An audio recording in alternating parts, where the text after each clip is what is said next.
আসসালামু আলাইকুম। আপনাদের চৌধুরী অ্যাসোসিয়েটসের পক্ষ থেকে আমি বেসির চৌধুরী হাশমি আপনাদের স্বাগতম জানাই। আজকের এই ভিডিওতে আমি ইউকেভিআই অর্থাৎ United kingdom visa and immigration authority দ্বারা যে ইন্টারভিউটা নেয় তারা ছাত্রদের ভিসা অ্যাপ্লিকেশনের পরে সেটা নিয়ে কিছু আলোকপাত করব। আজকের ভিডিওতে আমি কি কি বিষয়গুলো লক্ষ্য করলে অর্থাৎ কি কি বিষয়গুলো আপনারা ফলো করলে ইন্টারভিউতে সফল কাম হবেন অর্থাৎ you will have success, I will focus on that.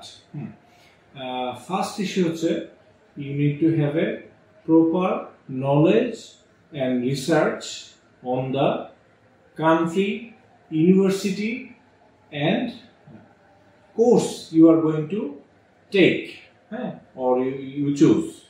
এখন আমরা ইউকেতে যে ইউনিভার্সিটি আমরা যে ইউকেতে যাচ্ছি, কেন বাংলাদেশে গেলাম না, তারপরে আমরা ইউনিভার্সিটি সিলেক্ট করলাম কেন ইউনিভার্সিটি, কেন অন্যান্য ইউনিভার্সিটি না, তারপরে হচ্ছে যে এই কোর্সটা আমি কেন নিয়েছি। ফর এক্সাম্পল আমি চুজ করলাম এমবিএ উইথ এন্টারপ্রেনিউরশিপ, কেন এটা নিলাম, এটা মানে কিভাবে রিলেভেন্ট, তারপরে আমার ফিউচার কেরিয়ার প্ল্যান কি, মানে এই সাবজেক্টটা করার পরে আমি কি করব, সেটা নিয়ে আমাদের একটা ভালো আইডিয়া থাকতে হবে। এছাড়াও অ্যাকোমোডেশন অর্থাৎ আমি ইংল্যান্ডে গিয়ে কোথায় থাকবো, তারপরে সেখানে মানে অ্যাড্রেসটা কি, সেখানে ভাড়া মানে উইকলি অথবা মান্থলি রেন্ট কত দিতে হয়, এই ব্যাপারগুলোতেও আইডিয়া থাকতে হবে। এবং এই অ্যাকোমোডেশন থেকে আমার ইউনিভার্সিটি ক্যাম্পাসের দূরত্ব কতটুকু, এই জিনিসটা নিয়ে আইডিয়া থাকতে হবে। এছাড়াও হচ্ছে কি আপনার মানে কি আপনি আরো আইডিয়া রাখবেন হচ্ছে গিয়া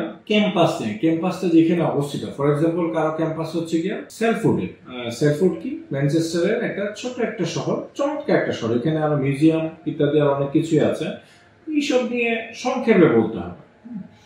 তো আরেকটা ইস্যু হচ্ছে কি আপনার স্পন্সর, এটা নিয়ে ওরা অবশ্যই প্রশ্ন করবে যে কে আপনাকে স্পন্সর করছেন। আমাদের বাংলাদেশের ক্ষেত্রে বেশিরভাগ ক্ষেত্রেই দেখা যায় আমাদের বাবা অথবা মা আমাদের স্পন্সর করে থাকেন। সেক্ষেত্রে বাবার ক্ষেত্রে হলে বাবা কি করেন, আর কি বিজনেস অথবা কি চাকরি করেন, স্যালারি কত, অথবা অনেকে আছে ব্যবসা চাকরি একসঙ্গে থাকতে পারে, ব্যবসা থেকে আয় কত, তারপরে স্যালারি চাকরির থেকে আয় কত, তারপরে হচ্ছে কি আপনার মানে এই তথ্যগুলো ঠিকানা কোথায় অথবা কোথায় চাকরি করেন, এই স্পেসিফিকগুলো সুনির্দিষ্টভাবে জানতে হবে। তারপরে হচ্ছে কি আমাদের মানে একটা ফোকাস, আমরা অনেকেই মানে জব লেটার জমা দিই, স্পেশালি যাদের ইয়ার গেপ আছে। তো জব কোথায় করতেছি, রেসপন্সিবিলিটি কি, মানে স্যালারি কি পাই, কি মেথডে পাই আমরা, অর্থাৎ মানে মোড অফ পেমেন্টটা কি, এটা কি ক্যাশ নাকি না বাই চেক, এই জিনিসগুলোর ব্যাপারে আইডিয়া থাকতে হবে। আরেকটা প্রশ্ন ওরা করে যে ইউকেতে যে আপনি থাকবেন, ইউকেতে মানে পার্ট টাইম জবের নিয়ম কারণ কি, মানে আপনি কত ঘন্টা পার্ট টাইম জব করতে পারেন, তারপরে আপনি যে কোর্সে পড়ছেন ওই কোর্সের মডিউল অর্থাৎ কি কি সাবজেক্ট আছে, এর ভিতরে 2-3টে ইন্টারেস্টিং সাবজেক্টে কি কি শিখতে পারেন সেটা নিয়েও জিজ্ঞেস করতে পারেন।